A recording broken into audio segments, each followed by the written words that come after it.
au cœur de l'histoire. Retour aux origines. Et aujourd'hui, Franck, c'est Eliane qui vous écrit sur le site europe1.fr et qui vous demande les origines des sous-vêtements. Alors, je ne vais pas revenir à l'Antiquité, d'ailleurs aux Antiquités, devrais-je dire.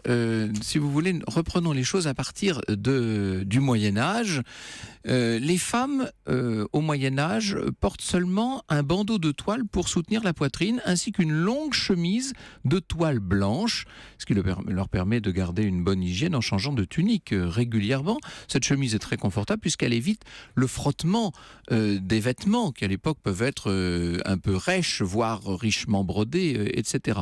Les hommes ne porteront cette même chemise qu'à partir du XVe siècle. Alors la chemise, c'est ce qu'on porte en haut, on se débrouille comme on peut pour l'envelopper sur les reins, mais on ne porte pas de sous-vêtements en bas, ça il faut le préciser.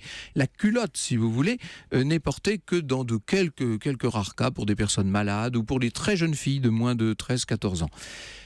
On va voir apparaître à la Renaissance ce fameux corset, au départ destiné à la noblesse et qui peu à peu va se démocratiser au cours du XVIIe siècle. Et l'on voit réapparaître la culotte grâce à Catherine de Médicis, ça on l'a souvent dit et raconté, parce que Catherine de Médicis, ne l'oubliez pas, était une écuyère et qu'elle trouvait quand même que c'était plus décent et plus pratique. On va adopter définitivement chez les femmes la culotte seulement au XIXe siècle. Quant à la culotte courte, c'est un monsieur Pierre Valton qui va la créer, mais alors à une période extrêmement récente, en 1918 seulement, en donnant tout simplement 2 coups de ciseaux dans la culotte longue.